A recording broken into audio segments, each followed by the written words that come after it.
Good afternoon.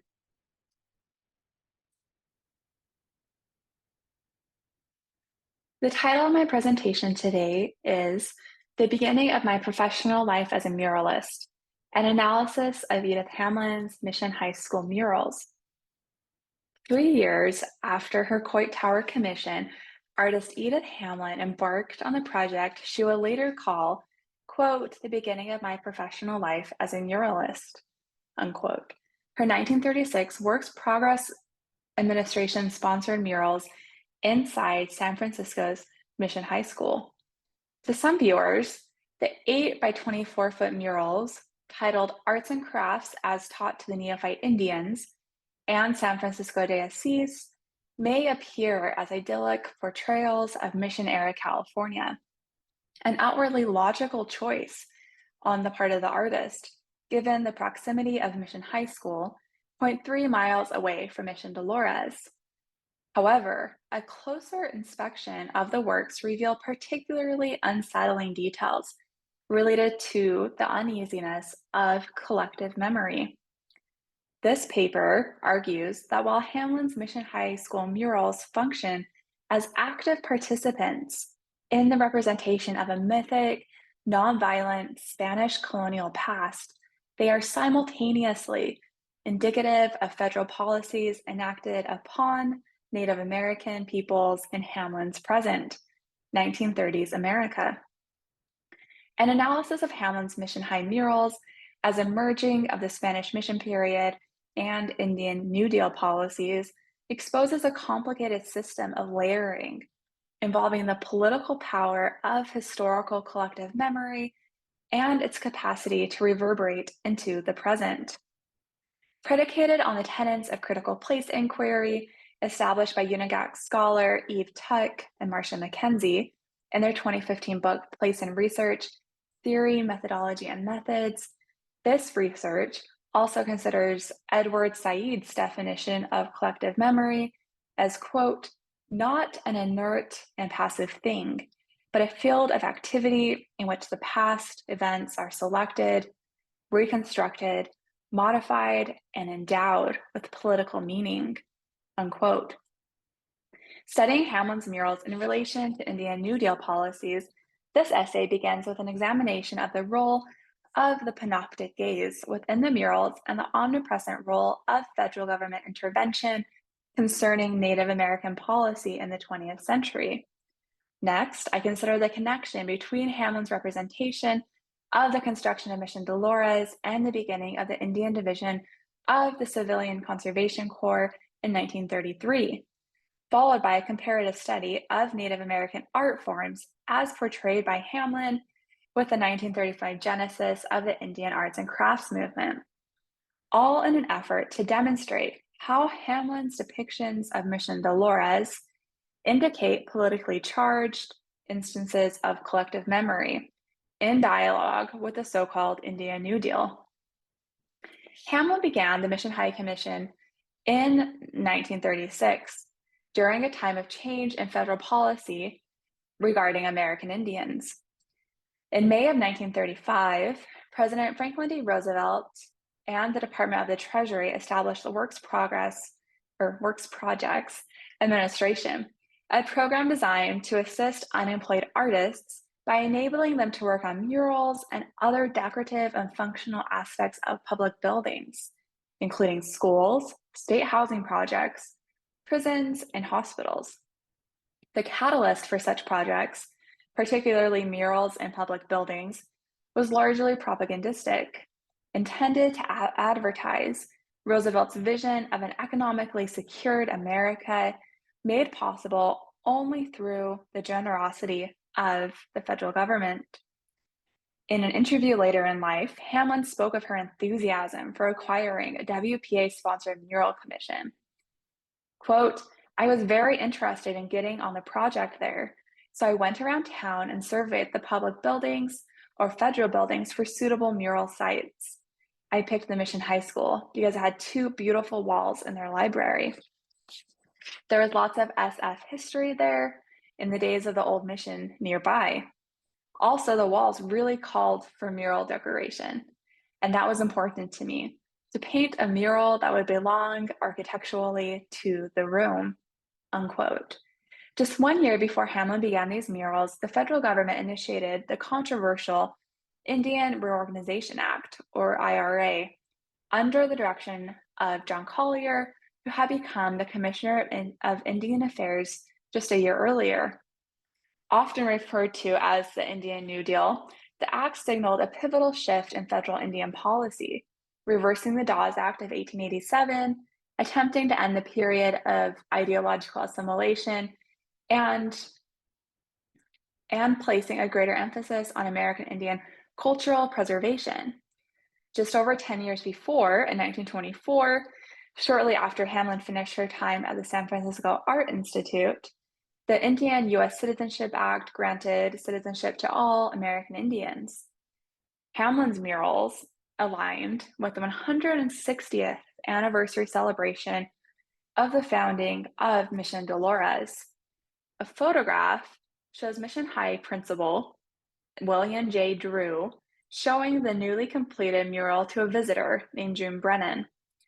Commenting on San Francisco de Asís, a period journalist wrote of the various types of California Indians preparing adobe bricks, hauling material in their primitive wooden carts, crushing shells for lime, grinding color for the inside decorations, unquote.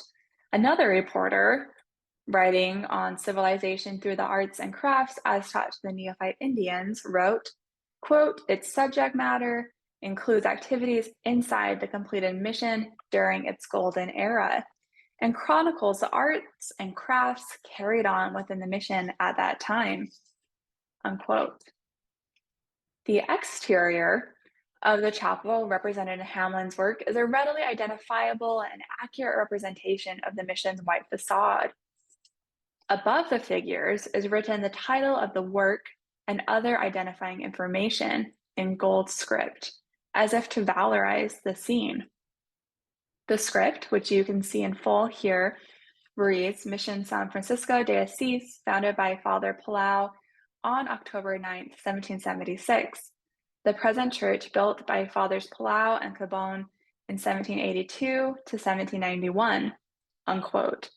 The Spanish figures in this work are Father Palau, the patron saint of San Francisco, and Father Cabon, his assistant, who were charged by Father Junipero Serra, who was known for establishing Catholic missions throughout present-day California, to convert and quote-unquote civilize the Native American population. Their efforts played a role in the estimated 5,000 Native American graves in the Mission Cemetery at Mission Dolores. The title of Arts and Crafts, as taught to the neophyte Indians, also written in gold overhead the figures, suggests reliance on the Spanish or colonizer, congruent with mission goals meant to acculturate Native populations to Spanish cultural norms. Throughout post-contact history, settlers have referred to Native Americans of California as quote-unquote diggers, and those living at missions as quote-unquote neophytes. The communities most affected by the opening of Mission Dolores were the Ohlone peoples, a collective of over 50 different groups whose numbers drastically decreased with Spanish contact through the spread of disease, food shortages, and violence. In Hamlin's mural, musical instruments and metalworking tools are elements brought by the Spanish to the missions. However, other methods of labor and production depicted are rooted in Native culture, working against the title's verbiage, quote unquote, as taught. The lack of violence in this exchange, as it is taught to the Native populations, implies a willingness and masks the reality of many missions by suggesting an uncomplicated approach to unification via education. Additionally, the nude and semi-nude children present in the mural suggest an adolescent ignorance of all Native Americans in need of civilizing efforts. John Collier sought to subvert acculturation-centered agendas with a focus on community and cultural preservation. The IRA attempted to fulfill these goals, albeit not with the commissioner's full approval, by including and improving access to vocational education for Native Americans, including, quote, loans to Indians for the payment of tuition and other expenses in recognized vocational and trade schools, available for loans to Indian students in high schools and colleges. Such loans shall be reimbursable under rules established by the Commissioner of Indian Affairs, unquote. Over 100, quote unquote, community schools opened on tribal lands under Collier. However, the government continued to mandate or oversee this process. The Johnson-O'Malley Act, passed by Congress in 1934, subsidized education by the federal government for Native children. However, funding criteria did not apply to all states, nor Native peoples not part of a federally recognized tribe, or those who were but had left a reservation. While debates continue regarding the success of these initiatives, they were nonetheless applied under the direction and supervision of the federal government. The disquieting gazes of the figures within arts and crafts as taught to the neophyte Indians attests to the hierarchical structure within the mission and function as a fitting symbol of 20th century US government policies regarding Native American surveillance. In the mural, the Native American figures look down at their work or toward one another. One woman interacts with a priest in an exchange, and another appears to be conducting music from a scroll. A third rigidly posed priest gazes at the viewer, positioned as supervising the work of the Native American laborers. The figure looks out of the mural to the viewer as if to assert their own providential presence, questioning the viewer's very existence in the space. However, due to the mural's positioning above the viewer, it's about 12 feet up above library shelves, the gaze of the priest is never fully met, the priest becoming an inaccessible figure of power, presiding not only over the Native Americans in this figures in this scene, but also the viewer. Although the final draft of the IRA still allowed for the creation of tribal governments, it kept American Indians under federal authority. Although supported, tribal constitutions were nonetheless subject to federal approval, as they had to receive authorization in the first place through a special election authorized and called for by the Secretary of the Interior, further limiting tribal sovereignty. The ever-present panoptic gaze of the Spanish priest in the mission mural is the same gaze as the federal government in the 1930s. San Francisco de Asís focuses not only on Native American laborers' role in the construction of the mission, but the willing and jovial work put forward by Native peoples. In this way, the murals act as propaganda for other New Deal sponsored agencies, a not unusual feature of New Deal murals that celebrated various relief and work efforts. Here, Hamlin represents the men as strong, capable, young, and happy to work in the production of the mission, a depiction in line with primary settler, meaning Spanish and French accounts of the mission. Beginning in 1933, Native American men were encouraged to join the Indian Division of the Civilian Conservation Corps, or CCCID, a branch of the Works Progress Administration implemented by Collier and also known as the Indian Emergency Conservation Work. Collier spoke of this program, saying, quote, "No previous undertaking in Indian service has so largely been the Indians' own undertaking." He later called the CCID the greatest opportunity and the greatest challenge confronting the Indian service and the Indian tribes, unquote. In several issues of the period magazine series, Indians at Work, articles detail the work of laborers in helping to preserve the Spanish missions in the 20th century. One includes the following update on Native men working to preserve a specific mission. Quote, "The men are busily engaged as follows: constructing truck trail through timbered area, developing water for stock purposes, cutting down pine trees. The trees cut this week were peeled for solar treatment, exposing to sun, as it is too dry to burn at present time, unquote. The 20th century mural mirrors this description and other accounts, earlier accounts, of Native labor at missions. In addition to parallels between past and present through the panoptic gaze and labor, another unsettling detail of arts and culture, as taught to the neophyte Indians, is the inclusion of a pomo burden basket. The basket, handled by a Spanish missionary and a native woman in an exchange rooted in ambiguity, prompts the viewer to question who is giving the basket to whom. According to mission historians, the pomo, located north of San Francisco, were not as significantly affected by the Spanish missions as tribes whose homelands were and are in Central and Southern California. Although pomo rarely appear in mission archives, this does not preclude trading between tribes. The pomo are known for their complex weaving style and beautiful basket designs, as seen here. The cone-shaped burden basket is a quote-unquote classic of the pomo's artistic repertoire, made for a strictly utilitarian purpose and identifiable for its cone shape, triangular red, brown, and tan motifs woven in a diagonal twine. Hamlin most likely became familiar with pomo weaving through the popularity of these baskets and other goods made by Native Americans, including blankets and bowls, among white audiences in the early and mid-20th century. Scholar Elizabeth Hutchinson terms this period the quote-unquote Indian craze and argues that it convinced policymakers that art was an aspect of quote-unquote traditional Native culture worth preserving.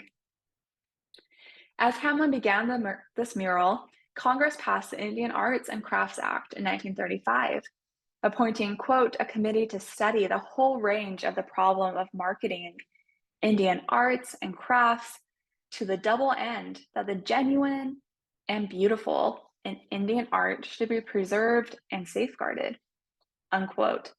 Some Native Americans were employed on work relief projects to create pottery, rugs, blankets, and other goods and handicrafts, all of which are activities seen in Hamlin's mural. The IRA outlined its primary goal, quote, to conserve and develop Indian lands and resources, providing for, quote, the return of surplus lands to the tribes rather than homesteaders, building economic self-sufficiency, reestablishing sovereignty, and reversing assimilationist policies, unquote. However, many tribal nations filed claims regarding land held in trusts poorly handled by the federal government. In San Francisco de Asís, a small grouping of dome-shaped houses is slightly visible between a Spanish priest and the facade of the mission. Commenting on her choice of subject for the murals, Hamlin said, quote, I chose local history of the region, the fusing of two races and civilizations under the mission system carried on at Mission Dolores. It is gratifying to feel that one's artistic contribution is a vital and necessary factor in the life of the people. I have a sense of taking part in an important national, cultural, and social movement, unquote. The location of the village in the mural, within the purview of the viewer but still hidden, is suggestive of both, quote, Indian land and resources, unquote, and a merging of cultures. There is little to no information preserved beyond what has been included in this research related to Hamlin's political stance or additional commentary on the mission murals. Whether a conscious or unconscious effort to assert dominant social and political ideologies, Hamlin's Mission High murals reveal her entanglement with the narratives of settler memory. Analyzing the parallels between the Spanish mission system and the Indian New Deal within these works is important because, as scholar Sadea Hartman writes, quote, the past is neither inert nor given. The stories we tell about what happened then the correspondence we discern between today and times past, and the ethical and political stakes of these stories redound in the present, unquote.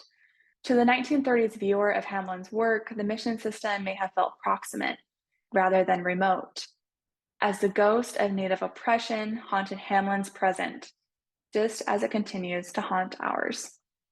Thank you.